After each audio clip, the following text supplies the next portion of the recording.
Muy bien. Ok. Bueno, bienvenidos nuevamente, hermanos.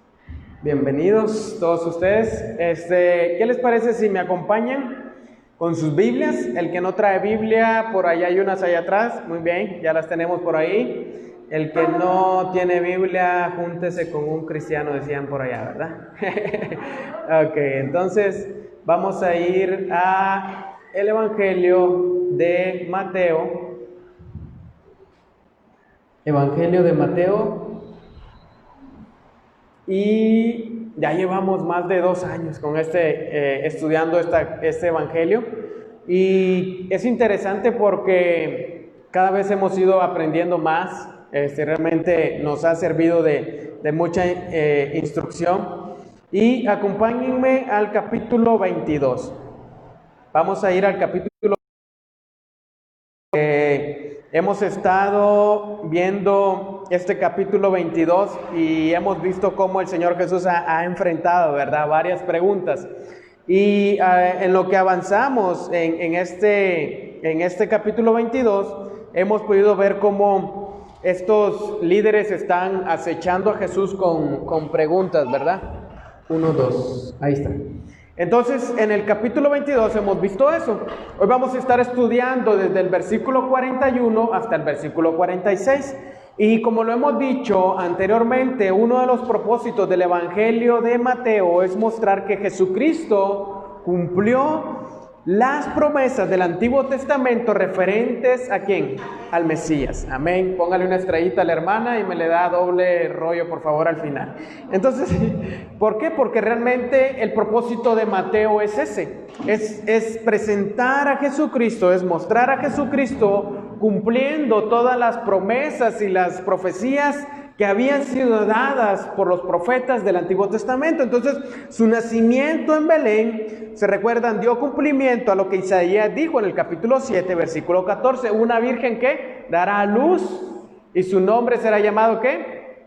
Emmanuel, que significa Dios con nosotros. Entonces lo vemos en Mateo capítulo 1 y en Isaías capítulo 7, como esa profecía dada en Isaías se cumple en Mateo capítulo 1. Entonces luego Jesús fue llevado a Egipto. ¿Se recuerdan cómo Herodes ordena que todos los niños sean asesinados? Porque él piensa que dentro de esa edad más o menos Jesús anda y ordena que haya una matanza, y por razones de seguridad sus salen y van rumbo a Egipto, y se cumple lo que Oseas capítulo 11 versículo 1 decía. Entonces vean cómo Mateo conecta esas profecías del Antiguo Testamento con la vida de Jesús, y dice, en Jesús se están cumpliendo todas esas profecías dadas 4, 5, 7 siglos antes, y estamos viendo. Entonces dice Mateo que Jesucristo es el Mesías, es el Rey prometido desde el Antiguo Testamento. Cuando José y su familia regresan de Egipto y deciden establecerse en Nazaret, se cumplieron varias profecías también desde del Antiguo Testamento. Entonces Mateo usó, y lo hemos dicho aquí, por lo menos 129 citas o alusiones del Antiguo Testamento para precisamente eso, mostrar que Jesús es el Mesías, es el príncipe prometido que iba a venir y salvar al pueblo. Entonces Mateo escribió principalmente para lectores judíos, para mostrarles que Jesucristo era el verdadero Mesías prometido en el Antiguo Testamento. Entonces lo hemos visto eso, ¿no? Y hemos visto desde el capítulo 1 cómo Mateo empieza a escribir, pero hemos visto también el rechazo de su pueblo, el rechazo que Jesús ha tenido de su propio pueblo. Entonces, ¿se recuerdan cómo lo dice la palabra? A lo suyo vino y los suyos ¿qué? No lo recibieron. Entonces vamos en el capítulo 22 ahora, vamos al capítulo 22 versículo 41 y vamos a leer a partir del versículo 41 al 46, y vamos a poder ver cómo entonces Jesús ahora confronta a los que les están atacando con una pregunta. Y vean cómo dice ahí: estando reunidos los fariseos, Jesús les hizo una pregunta: ¿cuál es la opinión de ustedes sobre el Cristo? ¿De quién es hijo? De David, le contestaron ellos. Jesús les dijo: entonces, ¿cómo es que David en el Espíritu lo llama Señor? Diciendo, dijo el Señor a mi Señor, siéntate a mi diestra hasta que ponga tus enemigos debajo de tus pies. Pues si David lo llama Señor, ¿cómo es él su hijo? Y nadie le pudo contestar ni una palabra, ni ninguno desde ese día se atrevió a hacer más preguntas a Jesús. Entonces noten qué interesante, este pasaje también lo encontramos en Marcos capítulo 12, versículo 35. En algunas Biblias aparece ahí la referencia. También en Lucas capítulo 20, versículo 41 al 44. Entonces vamos a estar observando algunos de estos pasajes para ver algunos detalles que ahí también se dicen. Entonces hemos visto en el capítulo 22 el asedio, ¿verdad? Los ataques que Jesús ha tenido por parte de estos líderes religiosos. Están los fariseos, están los escribas y están ¿quiénes? Los saduceos también. Por ahí aparecieron también los herodianos, ¿verdad? Entonces esos grupos los hemos visto en este capítulo 42 acechando a Jesús con preguntas continuamente, y hemos visto cómo también la intención de estos líderes religiosos ha sido que encontrar en Jesús una falla, encontrar en Jesús algo que diga y así poderlo atrapar en un error y poderlo acusar y darle muerte. Entonces ellos están muy molestos y desean pues encontrar en Jesús ese error y darle muerte. Entonces ahora es el turno de Jesús. Ahora es el turno de Jesús de hacerles varias preguntas a estos líderes religiosos, y preguntas pues muy personales. Y realmente hay muchas cosas en la vida que muchos de nosotros ignoramos, ¿sí o no? Yo ignoro cosas sobre el espacio, por así decirlo. Los astronautas son expertos en esa materia. Y así en la vida ignoramos muchas cosas, y algunas cosas no las sabemos, y otras cosas quizás las sabemos muy poco, pero aún así ignoramos muchas cosas en nuestra vida. Entonces el mundo hoy en día se hace muchas preguntas sobre la ciencia, sobre el universo, sobre la política, tantas preguntas que el hombre se hace y busca encontrar una respuesta acerca de ellas. Entonces, pero hay una pregunta, hermanos, que no debemos ignorar, y entre ellas es la que Jesús les está haciendo a estos hombres. ¿Quién es Jesús? ¿Quién es Jesús? Entonces, esta es una pregunta muy importante para todo creyente. Es una pregunta también que todo creyente debe tener una respuesta así de fácil, muy rápida, muy rápida en su corazón y en su mente. ¿Por qué? Porque es parte fundamental de nuestra fe. Hay una infinidad de respuestas sobre quién es Jesús. Los judíos del primer siglo decían que Jesús inclusive era un falso profeta, que había practicado la magia y que había llevado al pueblo por el mal camino. Imagínense, otro hombre llamado Julián el Apóstata, que gobernó Roma en el año 361, decía que Jesús había sido celebrado durante 300 años, 300 siglos de adoración, sin haber hecho nada en su vida que valiera realmente la pena o lo hiciera famoso, al menos que alguien pensara que su gran trabajo de sanar ciegos y paralíticos, expulsando demonios, era una gran labor. Imagínense este hombre, por eso se le llamaba Julián el Apóstata, porque él decía, ¿quién es ese hombre? ¿Para qué lo adoran? Realmente eso que hizo, pues no tiene gran valor. Entonces, así ha habido muchas controversias acerca de quién es Jesús. Otros filósofos han dicho que Jesús ha sido la mejor versión del ser humano. Esa es su definición de Jesús. Eso es lo que ellos piensan. Sí, Jesús un buen hombre, humanista, esto, lo otro. Un buen hombre, quizás el mejor hombre de todos los seres humanos. Y lo tienen eso como la mejor versión del ser humano. Otros dicen Jesús es el hombre más perfecto que ha aparecido sobre la tierra. Y Napoleón dijo que Jesús fue el emperador del amor. Imagínense, Napoleón tenía ese concepto, esa opinión acerca de Jesús. Pero lo más importante, hermanos, es lo que como creyentes nosotros pensamos acerca de Jesús. Y muchos cristianos A lo largo de la historia y a lo largo también de la iglesia, atacan la deidad de Jesús, aunque parezca increíble. Muchos creyentes aún dudan acerca de la deidad, de la divinidad de nuestro Señor Jesucristo. Sí creen que Jesucristo fue un hombre que quizás existió, pero en el aspecto divino muchas veces dudan y batallan en dar una respuesta clara acerca de la deidad de Jesús. Algunos dicen que Jesús solo fue un hombre, pero no fue Dios. Como los testigos de Jehová dicen que Jesús es una criatura creada, un ser creado. Es el hermano de Luzbel, imagínense. Y así podemos encontrar muchas definiciones y conceptos acerca de Jesús. Así que hoy en este pasaje Jesús nos hace esa pregunta a cada uno de nosotros, tal y como se la hizo a estos hombres que estaban en su tiempo atacándole. Y vamos a poder ver en este pasaje cómo Jesús es realmente hombre 100% y realmente Dios 100%. Entonces vean qué interesante. Capítulo 22, versículo 41. Acompáñenme ahí. Dice, estando reunidos, ¿quiénes? Los fariseos. Jesús les hizo una pregunta. Entonces vean lo primero que podemos observar en este pasaje. Es en dónde están reunidos. Marcos capítulo 12, versículo 35, acompáñenme ahí, nos dice que Jesús estaba en el templo. ¿Qué estaba haciendo Jesús ahí? Enseñando. Entonces, así que es posible que estos fariseos y Jesús con sus discípulos se encuentren en el templo. Recuerden que esta es la última semana de Jesús en su vida.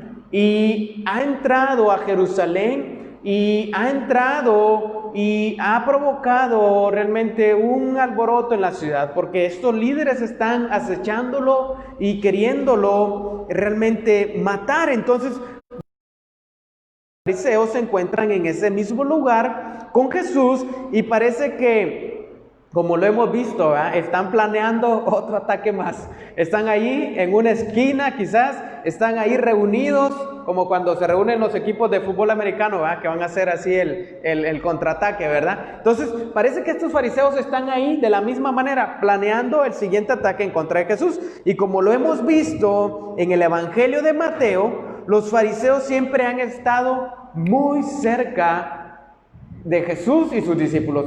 Lo hemos visto a lo largo que hemos estudiado este Evangelio de Mateo. Hemos visto cómo los fariseos han estado detrás de Jesús, y que si no se lavaban las manos, y que si esto, y que si el día de reposo, y que si esto, y que si lo otro. Han estado cuestionando, acusando y buscando una oportunidad para poder destruirle. Están, como dice el Salmo 2, ya lo anunciaba el Salmo capítulo 2, versículo 2, están tramando unidos contra el Señor y contra su ungido. Y esa palabra ungido significa Mesías. Entonces, ahora, vean qué interesante, es Jesús quien hace ¿qué? La pregunta. Ahora es Jesús el que va a hacerles estas preguntas y va a cuestionarlos a ellos. Y vean que cada pregunta que ellos le han hecho a Jesús, cada cuestionamiento que le han hecho a Jesús, nos ha mostrado que no han podido realmente refutar a Jesús, no han podido cuestionar a Jesús y poder atraparle en un error. Ahora es turno de Jesús de poder evidenciar con estas preguntas su ignorancia acerca de las Escrituras, como lo vimos en los últimos versículos del 40 para atrás, donde hablaba de eso. ¿No habéis leído? ¿Se recuerdan la pregunta que Jesús les hace ahí? Entonces, versículo 42, vean qué interesante, ya vimos dónde se encuentra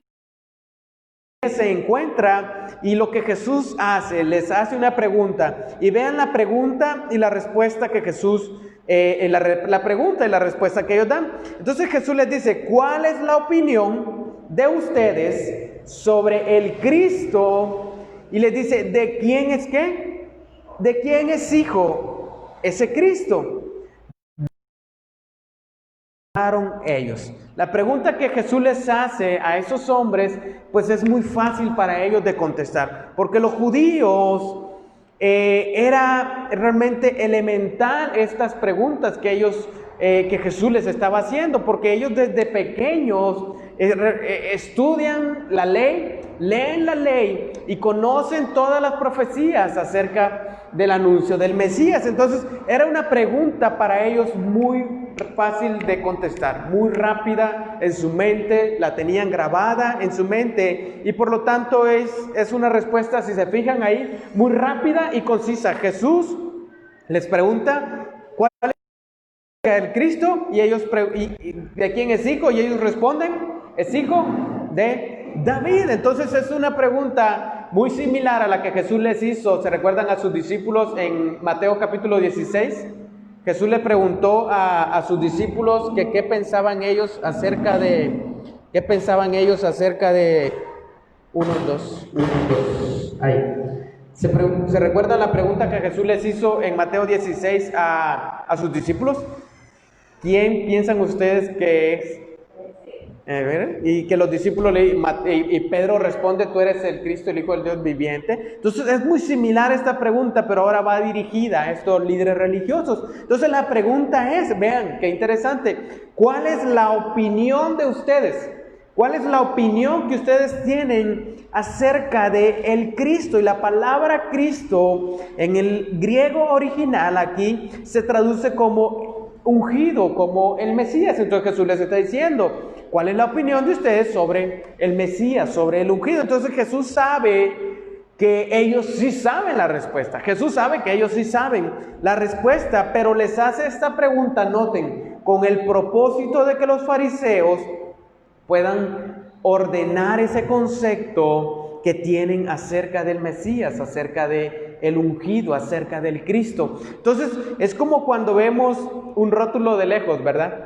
Y estamos de lejos y vamos manejando y allá será el rótulo que va para tal calle o para tal ciudad, y entre más nos vamos acercando a ese rótulo, más vamos viendo con claridad ese anuncio. Entonces es casi de la misma manera. Entre Jesús les hace la pregunta, Jesús les hace la pregunta porque busca eso mismo, busca acercarlos al verdadero concepto sobre el Mesías, sobre el Cristo, porque ellos estaban todavía viendo de lejos, bienvenidos, ellos estaban todavía viendo de lejos ese anuncio y no lograban distinguir lo que realmente era el concepto acerca del Mesías. Entonces, como lo hemos podido ver en el Evangelio de Mateo, ellos le rechazan como el Mesías, ellos rechazan a Jesús como el Mesías, porque ellos tienen un concepto erróneo acerca de quién es el Mesías. Como lo hemos visto, Mateo nos está presentando cita tras cita para probarnos que Jesús realmente cumple ese anuncio que desde el Antiguo Testamento se estaba dando.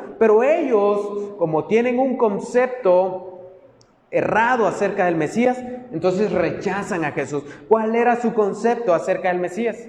Ellos esperaban a un líder político, ellos esperaban un Mesías político, militar, un hombre poderoso que los librara de estos hombres que los estaban subyugando, de este imperio que los estaba subyugando. Y la pregunta de Jesús está dirigida, noten, para poder corregir esa idea que ellos tienen acerca del Mesías, acerca de el Cristo. Y podemos ver que una de las características o aspectos que señalaban al Mesías y al ungido era precisamente que tenía que ser descendiente de David. Y es por eso que Jesús les pregunta. ¿Qué pregunta les hace Jesús? ¿Cuál es su opinión acerca del Cristo? Y seguidamente le dice, ¿de qué? ¿De quién es hijo? Ok. Hay una característica de ese Mesías, dice Cristo, y es que tiene que ser hijo de alguien. Y por eso Jesús les pregunta, ¿de quién es hijo? Y claro, los fariseos lo saben perfectamente. Jesús les hace esa pregunta, pero Jesús sabe que ellos saben. Y ellos lo saben y su respuesta es muy rápida, muy acertada. ¿De quién? De David. El Mesías sería hijo de David, porque eso era lo que el Antiguo Testamento anunciaba en 2 de Samuel, capítulo 7, versículo 12. Acompáñenme ahí. Y basados en estos textos del Antiguo Testamento, era como ellos podían decir, el Mesías proviene o será descendiente de David. 2 de Samuel, capítulo 7, versículo 12 y 13. Cuando tus días se cumplan, le está diciendo el Señor a David, y reposes con tus padres, es decir, cuando ya vayas para la tumba, levantaré a tu descendiente, vean, a tu descendiente después de ¿qué? Después de ti, el cual saldrá de tus entrañas y estableceré su reino. Quizás alguno llegó a pensar que ese era Salomón, porque Salomón era hijo de David y salió de sus entrañas. Pero vean qué interesante, él edificará casa a mi nombre. ¿Qué hizo Salomón? Edificó un templo. Pero vean lo que dice, y yo estableceré el trono de su reino, ¿para cuánto? Para siempre. Eso realmente ahí descalifica ¿a quién? A Salomón. Porque Salomón no iba a vivir toda la vida, ni Salomón era eterno. Entonces realmente está hablando de un descendiente que no es Salomón, es otro descendiente de David que establecerá el Señor su trono, su reino para la eternidad. Entonces ellos conocían esta profecía y por lo tanto sabían que ese Mesías provenía ¿de quién? De David. Miqueas 5:2. Pero tú, Belén Efrata, aunque eres pequeña entre las familias de Judá, vean qué interesante y anótenlo en su Biblia, porque esas profecías realmente nos muestran eso. Dice, de ti me saldrá el que ha de gobernar en Israel. Y sus orígenes, vean qué interesante, son ¿desde cuánto? Desde tiempos antiguos, desde los días ¿de qué? De la eternidad. Entonces vean qué interesante, este Mesías es alguien que es eterno. No tiene principio y no tiene ¿qué? Y no tiene fin. Y dice, sus orígenes, su principio, realmente es desde la eternidad, está diciendo el Señor a Miqueas.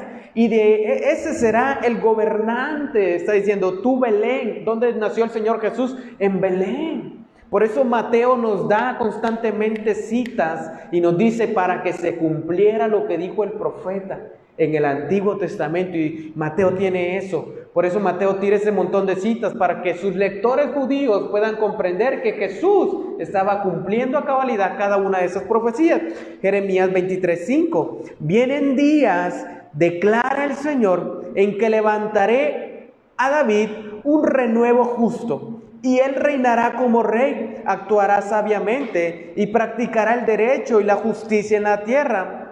En sus días Judá será salvada e Israel morará seguro. Y este es su nombre por el cual será llamado el Señor, justicia nuestra. Vean qué interesante. El profeta Jeremías anunciaba de que de David se iba a levantar un renuevo justo. Y ese hombre, ese rey, iba a gobernar sabiamente, iba a practicar el derecho, iba a practicar la justicia. Judá iba a ser salvada, Israel iba a morar seguro, pero su nombre sería el Señor, justicia nuestra. Entonces vean qué interesante, basados en estos textos del Antiguo Testamento, es como ellos entonces dicen, el Mesías, el Cristo, el ungido, es descendiente de David. Entonces, estos eran las citas, y hay muchas más que podemos ver que hacían referencia precisamente a eso, que el Mesías sería hijo de David. Así que estos líderes religiosos las conocen, las saben perfectamente, estas profecías, y por lo tanto su respuesta es que el Mesías sería hijo de David, y que nacería ¿en dónde? En Belén. Entonces, sabían muchos detalles acerca del Mesías. ¿Se recuerdan cuando los sabios vienen del oriente y ellos ven la estrella y Herodes manda a llamar a estos hombres y les pregunta, y también con sus allegados ahí investiga que dónde iban a ser? Entonces, habían muchos detalles acerca que ellos sabían acerca del Mesías, porque había una expectación de parte del pueblo de que algún día llegaría el príncipe, ese príncipe de la dinastía de David, que derrotaría a los enemigos de Israel y llevaría al pueblo a la victoria alrededor del mundo. Entonces ese era el concepto que ellos tenían acerca del Mesías. Entonces noten cómo los fariseos están en lo correcto hasta cierto punto, ¿sí o no? ¿El Mesías es hijo de quién? de David. ¿Lo dice el Antiguo Testamento? Lo acabamos de ver. Sí lo dice. Entonces ellos están en lo correcto hasta cierto punto cuando dicen el Mesías es hijo de David. Pero en su entendimiento no era claro del todo. No era un concepto completo sobre quién era el Mesías. Por lo que Jesús entonces les hace otra pregunta citando el Salmo 110, versículo 1. Una cita que la hemos leído aquí hace como 3, 4 martes de oración, donde mirábamos que en este Salmo 110 es un salmo mesiánico, donde se hablaba, David, inspirado por el Espíritu Santo, habla acerca de... Entonces vean cómo ellos también conocían este salmo y por lo tanto Jesús ahora les hace otra pregunta. Jesús les dijo entonces, ¿cómo? Vean qué interesante. ¿Cómo es que David en el Espíritu lo llama qué? Señor. Diciendo, lean por favor porque no van a decir José no está echando mentiras, ¿verdad? Vean que dice, dijo, y menciona aquí el Salmo 110:1, dijo el Señor a mi Señor, siéntate a mi diestra hasta que ponga a tus enemigos debajo de tus pies. Entonces Jesús les dice, sí, es hijo de David, tienen razón, pero ¿cómo es que David lo llama? Notemos algo interesante aquí. Jesús reconoce que David está escribiendo estas palabras inspirado ¿por qué? Por unos frijoles que se comió la noche anterior. No, ¿verdad? O sueños de qué sé yo. No. David está inspirado por el Espíritu Santo. Por eso en Timoteo dice, toda la escritura es ¿qué? Inspirada por Dios. ¿Útil para qué? Para enseñar. Entonces vean qué interesante, el Señor reconoce que estas palabras no son de cualquiera.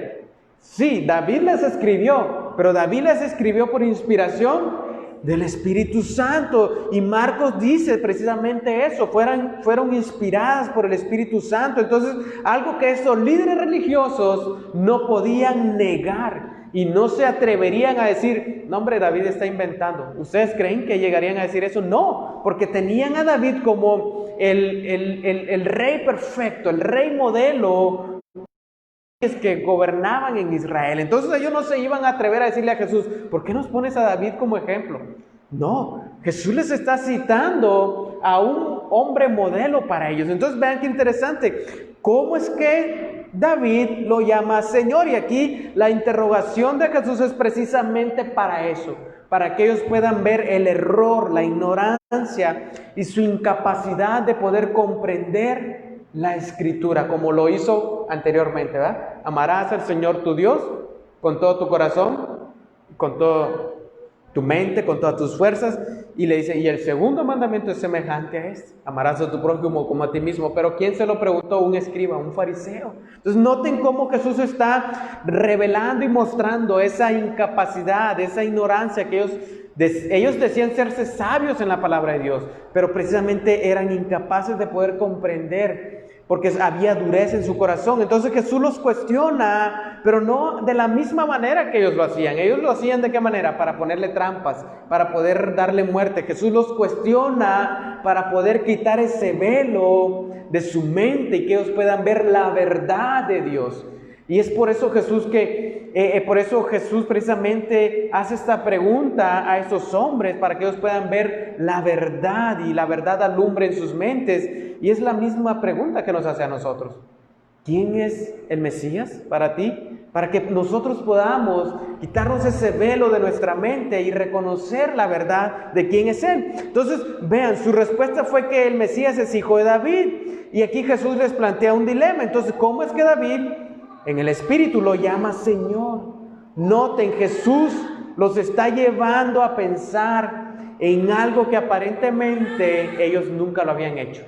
El salmo que cita Jesús muestra los oficios de Jesús: profeta, sacerdote y rey. Y este versículo muestra ese estado de exaltación del Mesías. Por eso dice ahí, que le dice, siéntate a mi diestra hasta que ponga. tus pies. Entonces este versículo nos muestra ese estado de exaltación del Mesías que está sentado a la diestra de Dios con la promesa, que Dios el Padre le ha dado de poner a sus enemigos debajo de sus pies. Entonces vean, aquí hay dos palabras muy interesantes, porque hay dos palabras similares. Está la palabra Señor y hay otra palabra que también dice Señor. Pero en el original hebreo, si vamos al Salmo 110, ahí son dos palabras diferentes. Y según la cita del Salmo 110, versículo 1, que David escribe, dice, dijo el Señor. Y esa palabra, la primera Señor, significa Yahvé. Quiere decir Dios Padre. Dijo el Señor Yahvé o Jehová. Algunas versiones como la 60 lo traducen como Jehová. Otras versiones que también lo traducen como Yahvé. No sé si en alguna versión de ustedes así dice. En otras dice Señor. Pero vean qué interesante. En el original hebreo esa palabra es Yahvé. Es Jehová. El tetragramatón. Impronunciable en hebreo. Entonces dijo el Señor Jehová a mi Señor, y la segunda palabra Señor significa Adón en el original hebreo, que significa amo, dueño, Señor y soberano. Y este segundo es con referencia a el Mesías. Entonces noten qué interesante. David era el rey de Israel. Y David sabía que entre él y Dios no había una persona de mayor rango entre el pueblo de Israel. No había una persona de mayor rango entre David y Dios, porque era una teocracia. Entonces vean qué interesante. David está diciendo algo, y está diciendo que el Señor le dice ¿a quién? A su Señor, dice David. Entonces vean qué interesante, Jesús les plantea esta pregunta. ¿Cómo es posible que David le llame a uno de sus descendientes, ¿qué? Señor. Si el Mesías ha de ser descendiente de David, ¿cómo es que David entonces a ese su hijo le llama Señor? ¿Cómo explicar entonces que David se dirige al Mesías llamándole Señor o Adonai, título que era solamente dado ¿a quién? A Dios. En el Antiguo Testamento es la misma palabra que aparece en lo que leímos la semana pasada, el texto de Deuteronomio, el Shema. Amarás al Señor tu Dios. Esa palabra Señor es Adonai. Entonces, ¿cómo es posible que David a su descendiente le llama Adonai, le llama Señor? ¿Cómo es posible? Entonces David está escuchando prácticamente, inspirado por el Espíritu Santo, una conversación a nivel de Trinidad en ese momento, donde Dios, Yahvé, Jehová, le dice al Mesías, el Señor de David, que le dice, siéntate a mi diestra, hasta que ponga a tus enemigos debajo de tus pies.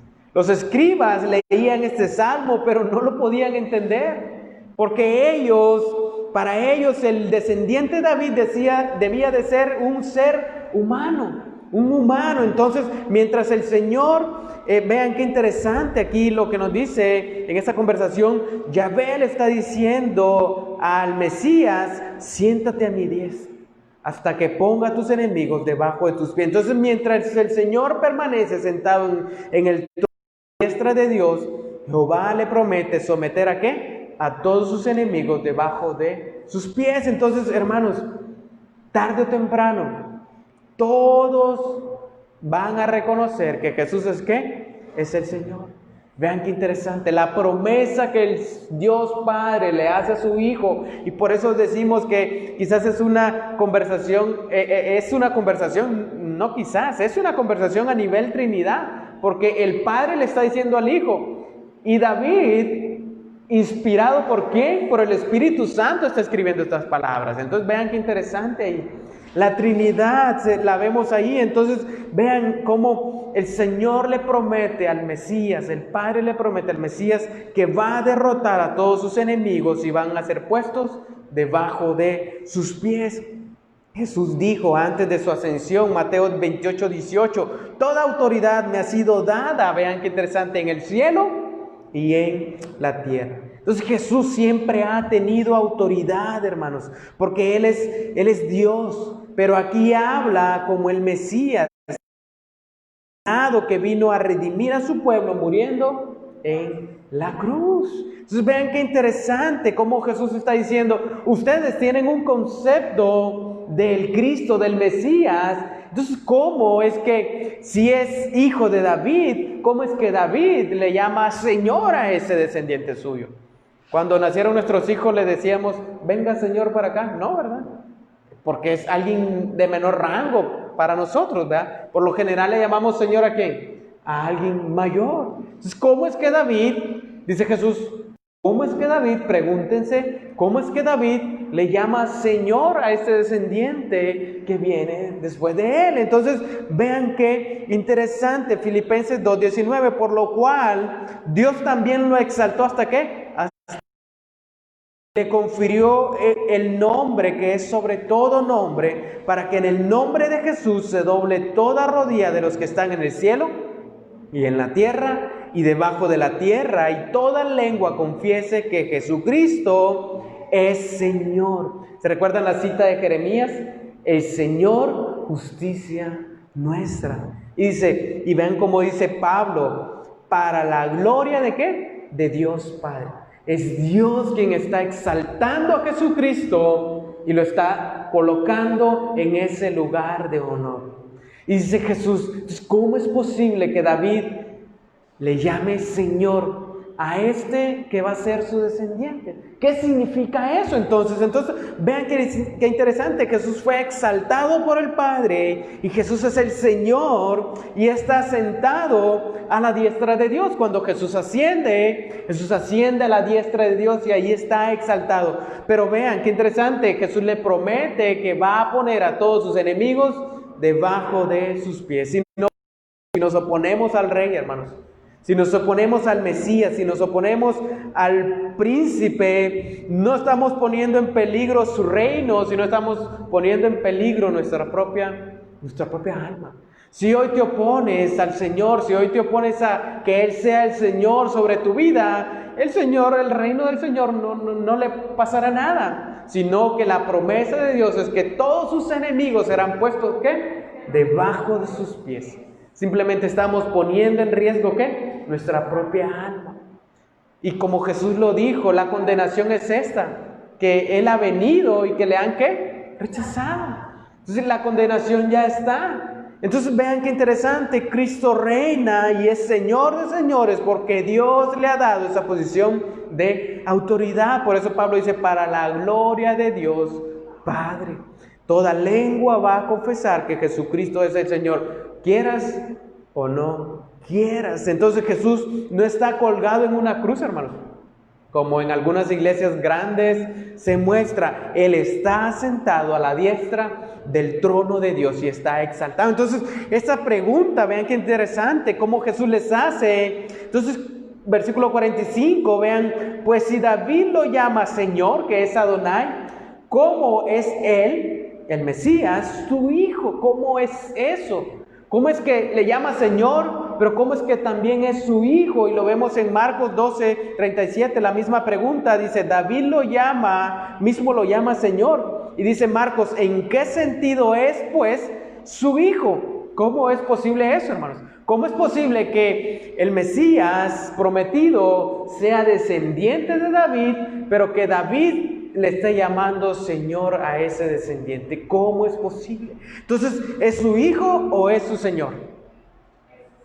Es ambas cosas a la vez. Es ambas cosas a la vez. Es su hijo y también es su Señor, porque como hombre, en su naturaleza humana, Jesús desciende ¿de quién? De David. Porque María, ¿qué?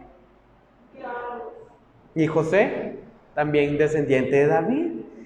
Juan capítulo 1, versículo 1 dice, en el principio existía el verbo, y el verbo estaba con Dios, y el verbo ¿qué era? Era Dios.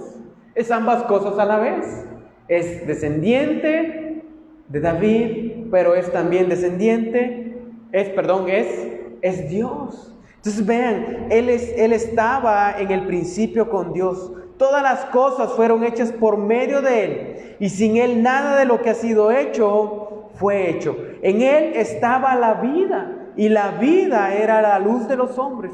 La luz brilla en las tinieblas, y las tinieblas no lo comprendieron. Mateo 1:21, vean lo que dice. Y dará a luz un hijo. Esta es la profecía de Isaías. Y le pondrás por nombre Jesús. Eso es lo que el ángel está diciendo a María.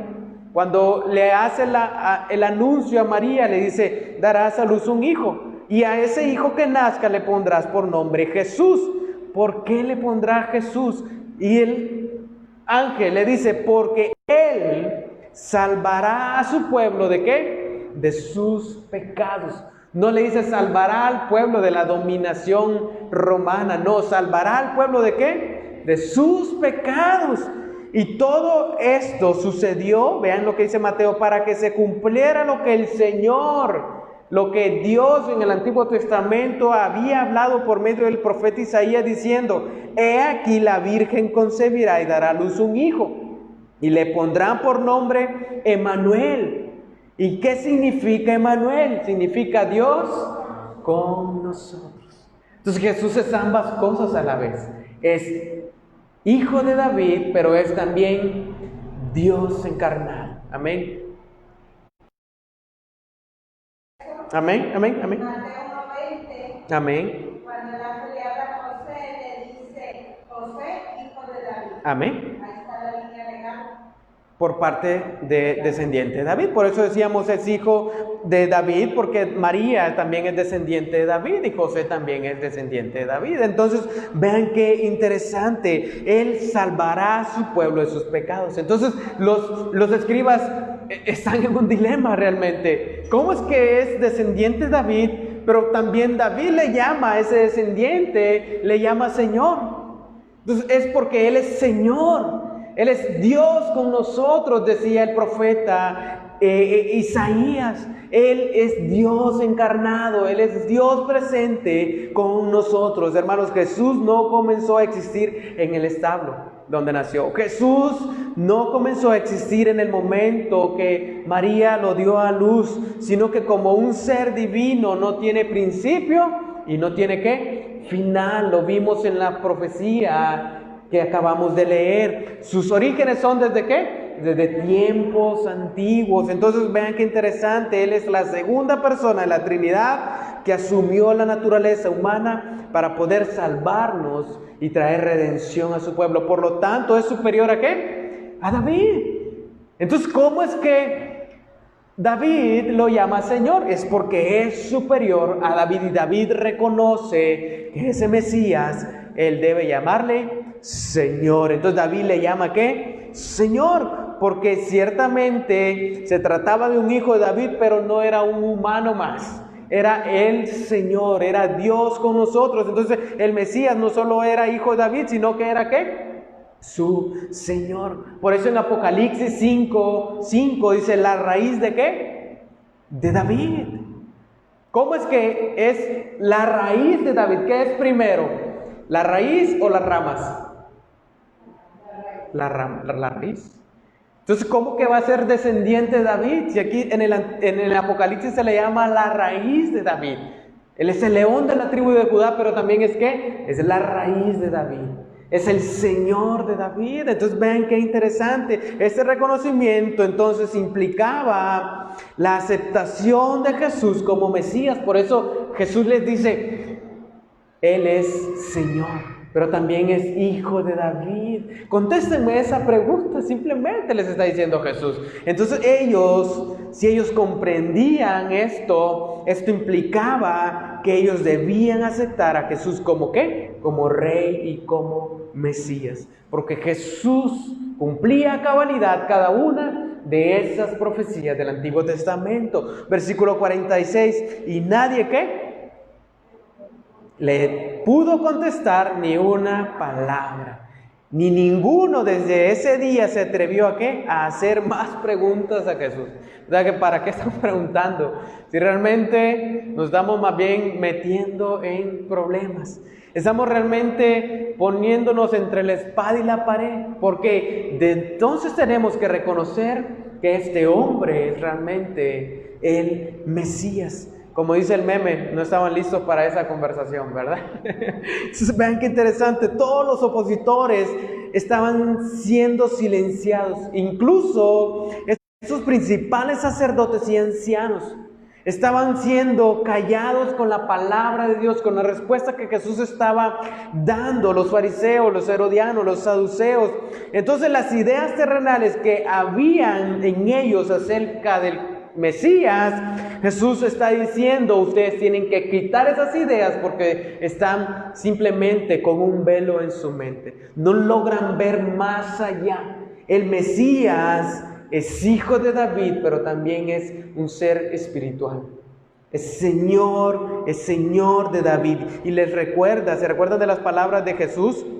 Juan 18:36, mi reino no es de este mundo. Si mi reino fuera de este mundo, entonces mis servidores pelearían para que yo no fuera entregado a los judíos. Pero ahora mi reino no es de aquí. Entonces Jesús les está diciendo, yo soy rey, pero no el rey que ustedes realmente esperan que sea. No un rey político, no un rey militar, no un rey que venga y les salve del gobierno romano. No, mi reino no es de este mundo. Mi reino es un reino diferente. Entonces ha llegado el momento de preparar al auditorio para recibir esa idea de que el título de hijo de David significa más de lo que generalmente se entendía. Él es Señor, Él es Rey, Él es más que David. Él es hijo de David, pero es más que un hijo de David. Entonces los fariseos debían de aprender que el hijo de David también es Señor de David. No solamente es un hombre, también es Dios. ¿Con qué? Con nosotros. Entonces era esencial que Jesús hiciera esta aclaración y que ellos la entendieran, pero vean, la entendían, pero quizás no estaban dispuestos a aceptarla. ¿Por qué? Porque se trataba de un punto muy básico en el cual ellos lanzaban sus ataques a Jesús. Se hace, ¿qué? Como Dios decía. Entonces vean qué interesante, Jesús aclara esto. Jesús pone sobre la mesa las cartas. O las entienden y se humillan o realmente las rechazan. Entonces estas aseveraciones de Jesús revelan tanto su humanidad como su ¿qué? Su divinidad, su deidad. Entonces Jesús, cuando ministraba en esa tierra, ¿se recuerdan? Jesús aceptaba el título mesiánico de ¿qué? De hijo de David. Continuamente se acercaban a él diciéndole, ¿cómo? Ten misericordia, hijo de David. Leprosos, hombres en necesidad, se acercaban a él y le decían, ten misericordia, ¿qué? Hijo de David. Entonces vean qué interesante. Incluso los dirigentes habían escuchado que la multitud clamaba al Señor Jesús y lo proclamaba como ¿qué? Como hijo de David cuando entró en Jerusalén. Mateo capítulo 21, lo acabamos de leer. Hosana, ¿a quién? Al hijo de David. Entonces ellos habían oído ese título, ese nombre con el cual se le llamaba a Jesús. Entonces el hecho de que Jesús aceptara este título era evidencia de que Jesús sabía que Él era el Mesías, el Hijo de Dios. Pero estos hombres estaban rechazando a ese Mesías anunciado desde el Antiguo Testamento. Entonces, como Dios era Señor de David, pero como hombre era ¿qué? Hijo de David, nacido de la familia de David, Mateo 11:20. Entonces los eruditos de ese día estaban confundidos en cuanto al Mesías.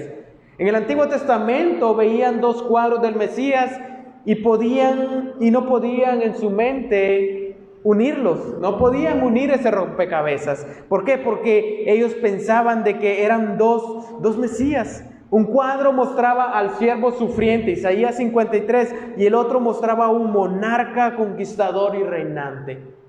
Un hombre que venía a reinar. ¿Había entonces dos Mesías? ¿Cómo es que el siervo de Dios iba a ser sufriente e iba a morir si debía de ser un hombre que gobernara con vara de hierro? Entonces ellos decían, no podemos reconciliar esa idea. que sea alguien que viene a reinar, pero que sea a la vez un siervo sufriente. Entonces vean qué interesante cómo esos hombres Jesús les plantea el dilema, pero ¿para qué? Para que rindan sus corazones delante de Él y lo reconozcan como Señor. Entonces, a conclusión, hermanos, ya para terminar, fue muy corto en esta tarde. La reacción de estos líderes frente a Jesús, frente a estas respuestas de Jesús, revela mucho acerca del corazón del hombre. Podemos tomar esa verdad y rendirnos delante de ella, o podemos también, ¿qué? Rechazarla. Porque muchos, yo sé que de nosotros tenemos un concepto acerca de Jesús, pero un concepto quizás abstracto en nuestra mente. Y no lo hemos visto realmente como ese hombre que dice la palabra que es, como ese Mesías prometido, como ese Dios con nosotros que dice la palabra que es, que iba a traer salvación al pueblo ¿de qué? De sus pecados. Sí, nos gustan a veces los versículos que dice, si Dios conmigo, ¿quién contra nosotros? Y todo lo puedo en Cristo que me fortalece, a un nivel muy terrenal. Pero muchas veces, a pesar de que la evidencia es muy clara, hermanos, simplemente buscamos pretextos para seguir en nuestro propio camino. ¿Por qué? Porque no nos interesa la verdad. Entonces vean, revela mucho la respuesta de estos hombres hacia Jesús, mucho del corazón del ser humano, de lo que hay en nosotros. Vemos la evidencia clara de que Él es nuestro Señor, pero buscamos pretextos para rechazar esa verdad, para decir, sí, lo creo más o menos. Entonces vean qué interesante, debemos tomar una decisión entonces, en cuanto a Cristo. ¿Por qué? Porque es asunto de ¿qué? De vida o de muerte. Entonces hoy nos encontramos en esta tarde, y vamos a quizás salir por esa puerta igual, o entregando nuestra vida al Señor, con la evidencia en la mano, con los pelos de la burra en la mano, como dicen, ¿verdad?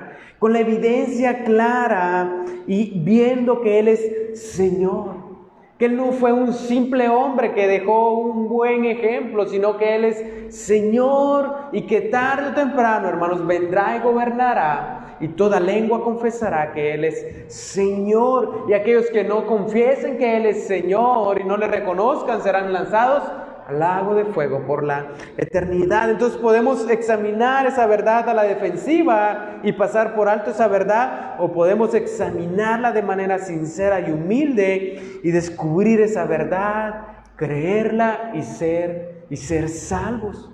Los líderes religiosos estaban cegados, ¿por qué? Por la tradición, por la posición, por el orgullo, y no podían ver esa verdad y no querían ver esa verdad y no la recibieron.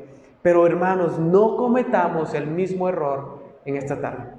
Por eso cantamos ahorita, me rindo a ti y no quiero hacer mi voluntad, ya no quiero hacer mi voluntad. Entonces no cometamos ese mismo error. Jóvenes, hermanos que están aquí, no cometan ese mismo error de rechazar esta verdad y de poner en juego su vida espiritual en una muerte eterna. Porque la palabra nos da suficientes evidencias de que Él es 100% hombre, pero también es Señor y es Dios con nosotros.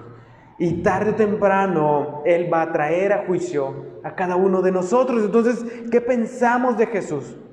¿Qué pensamos de su vida? ¿Qué pensamos de su muerte por nosotros en la cruz? ¿Qué pensamos de su resurrección, de su ascensión, de su intercesión a la diestra de Dios? ¿Nos aferramos a Él por fe? ¿O simplemente estamos viendo nuestro propio camino, a nuestro propio gusto, y hemos realmente experimentado el precioso valor que Él tiene para nuestras vidas? Lo hemos experimentado y podríamos llegar a decir en nuestro corazón, Él es mi Redentor, Él es mi Salvador, Él es mi Pastor, Él es mi amigo. Entonces no nos será de ningún provecho, hermanos, poder leer estas palabras acerca de Jesús si no nos unimos a Él por medio de una fe sincera y viva. Vamos a leer estas palabras y van a entrar por aquí y van a salir por acá. Si no nos acercamos a Él en una fe sincera y viva. Entonces esta es la oportunidad, como cantábamos ahorita, este es el día de salvación, hermanos. en que reconozcamos que Él es Señor. Por eso Jesús, después de tanto ataque, ahora les dice, sí, ahora lo voy a confrontar yo con una pregunta personal y que va directo a su corazón. ¿Quién es para ustedes el Cristo? ¿Quién es para ustedes Jesús? Yo sé que quizás muchos ponen versículos, hoy en día está de moda, te reto a que pongas versículos en tu Facebook. Hermanos, el Evangelio no es de retos en Facebook, de poner versículos, no, es de seguir al Señor, de tomar nuestra cruz y seguirle y reconocerlo como Señor de nuestras vidas. Claro, eso quizás es un...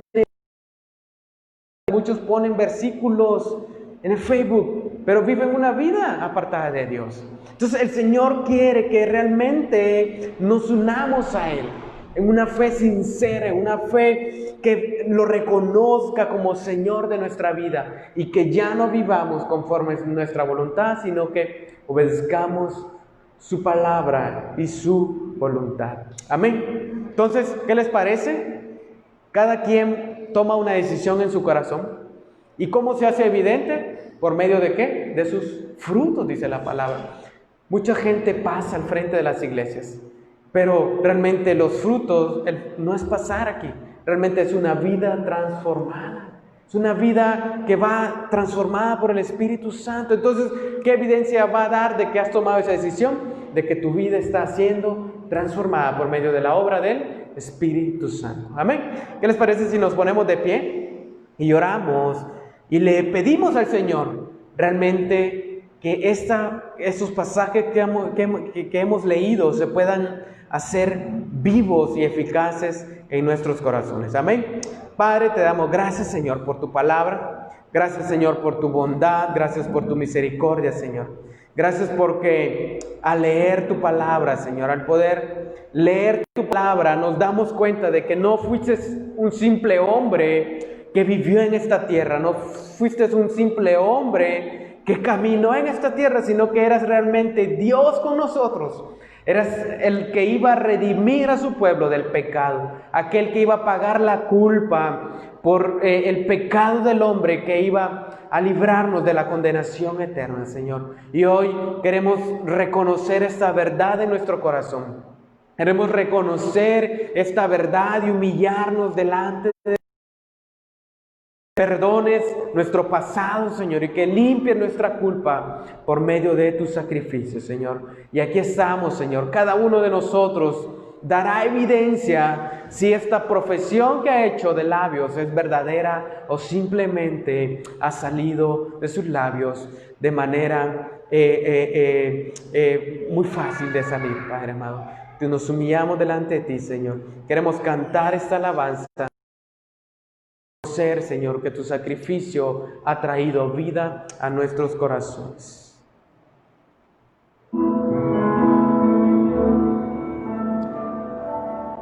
El misterio de la cruz no puedo comprender. Cántenla, hermanos, cántenla reconociendo su corazón. Sufrir.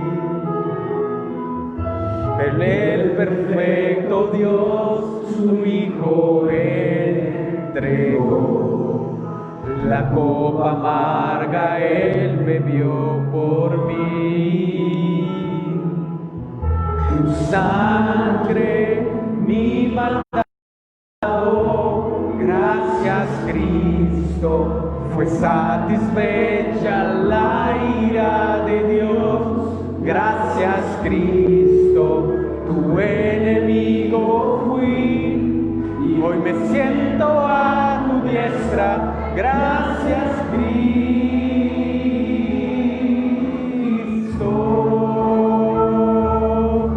Sí, Señor, gracias, Señor, porque nos has derramado perdón.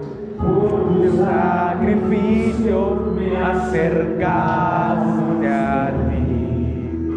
Quitaste toda enemistad. Sí, Señor, gracias por tu perdón, Señor, gracias.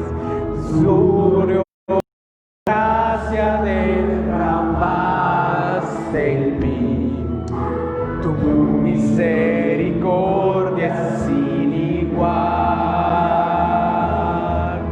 Tu sangre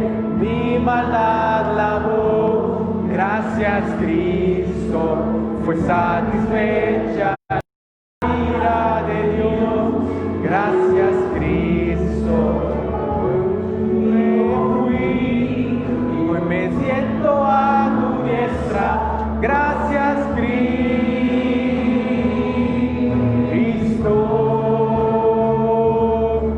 Señor, nos humillamos delante de ti. Lavó nuestra culpa.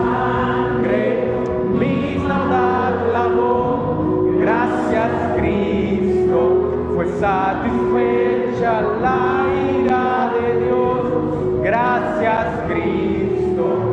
Tu enemigo fui. Hoy me siento a tu diestra. Gracias, Cristo.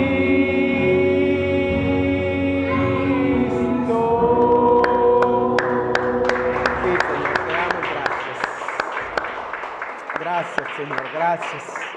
Gracias, Padre amado, porque en tu sacrificio en la cruz, Señor, si aceptamos ese sacrificio en nuestro corazón, hemos sido ahora declarados justos delante de ti. Esa sangre ahora ha limpiado nuestro corazón y nos ha dado una vida nueva, Señor. Y hoy estamos y estaremos, Señor, sentados a tu diestra por la eternidad. Amén y amén. Bueno, hermanos, el Señor les bendiga, el Señor les guarde. Esto que acabamos de estudiar es realmente importante en nuestra vida, porque como creyentes debemos de tener plena certeza de quién es Cristo para nosotros. Y una respuesta